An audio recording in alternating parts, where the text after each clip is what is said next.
बिस्मिल्लाहिर्रहमानिर्रहीम। लेसन 10 के points to remember में हम नंबर 3 में पहुंच चुके हैं। इसमें नंबर 3 में क्या बताया जा रहा है, बता रहा हूँ कि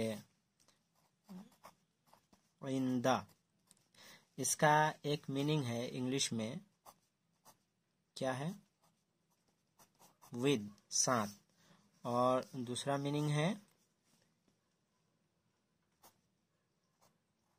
टू हैव है।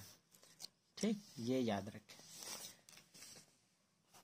आइंदा मीनिंग विद, और इसका एक यूज क्या है, टू हैव। जैसे मिसाल दिया है, आइंदा का कलमुन, क्या आपके पास कोई कलम है। यहाँ इंग्लिश मीनिंग है हैव यू ए पेन, क्या आपके पास एक पेन है। और यहाँ पे जो बताया गया है, is there a pen with you, जो आइंदा का एक मीनिंग है विद, तो इसका हु बहु तर्जमा किया गया है। आइंदा का कलमुन का हु बहु तर्जमा क्या होगा इंग्लिश में, is there a pen with you. लेकिन ग्रामर के एतबार से क्या है, हैव यू ए पेन। आइंदा का कलमुन, क्या आपके पास कोई कलम है, क्या आपके पास एक कलम है। तो कलम की जगह पे बहुत सारे नाउन्स रख कर आप बहुत सारे जुमले बना सकते। आइंदा का किताबुन, आइंदा का मिफ्ताहुन, आइंदा का सयारतुन, इस तरह से जुमले क्रिएट करेंगे। अब नंबर 4 में देखें, यहाँ पे क्या बताया जा रहा है कि लामज़े ली, ये क्या है, हरफे जर है। और हरफे जर क्या है, मीनिंग बिलोंगिंग टू। और जब का, हु और हा जब इससे अटैच करेंगे, मिलाएंगे, तो ली ला हो जाएगा। जैसे देखें, ली मीन्स लिए, और जैसे ये इंग्लिश मीनिंग फॉर और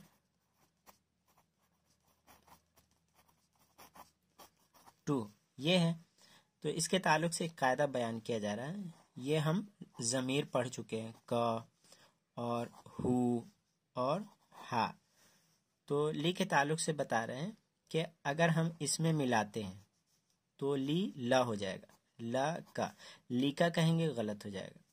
उसी तरह ला हु, अच्छे से लिख रहा हूँ, ये लहू, यहाँ मिलाएंगे तो लहा, ली ला हो जाएगा जब का, हु और हा से पहले लाएंगे।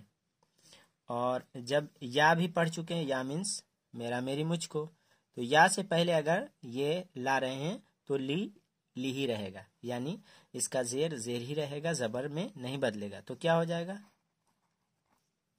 ली। ली मीन्स फॉर मी, मेरे लिए, वही बता रहे हैं यहाँ। देखें यहाँ पे लका है, लिका नहीं है। लका मीन्स इंग्लिश में देखें बिलोंग्स टू यू, लहू बिलोंग्स टू हिम, लहा बिलोंग्स टू हर। बट कह रहे लेकिन ली का तर्जमा बिलोंगिंग टू मी हैज कसरा, यानी इसके साथ, ली के साथ या से पहले जब लाम लाएंगे, लामज़े ली, तो कसरा ही रहेगा, कसरा यानी जेर। और जब का, हा, हु से पहले लाएंगे तो फतहा हो जाएगा, यानी जबर। बस यही कायदा है, तो ये याद रखें।